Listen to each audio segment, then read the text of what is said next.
Dito naman tayo mag-eat and run at try natin tong Milo Chocolate Toast bago tong pakulo ng 7-Eleven. Tara na at taste test natin. Siyempre mas masarap pag pina-microwave natin. At ito na nga po siya, may init pa.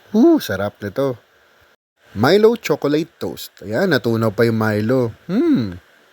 Ito ang itsura niya, isang makapal na tasty. Mainit pa, first bite para sa inyo. Hindi ako masyado makapag-emote kasi nasa labas tayo.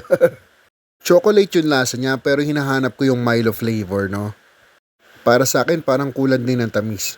Pero tatry natin ang second bite. Ito naman ang itsura niya sa gitna. Talaga namang hindi tinipid ang chocolate sa loob, no?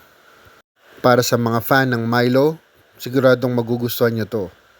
Mainit nga lang siya, napapaso yung dila ko, no? Bawat kagat. Pero masarap siya, ha? Sa gitna, parang may mga yellow na buttery stuff, yun. Masarap siyang pang-agahan at merienda. Sayang nga lang at isang tasty lang to, no? Bitin para sa akin. At ito na ang last bite para sa inyo.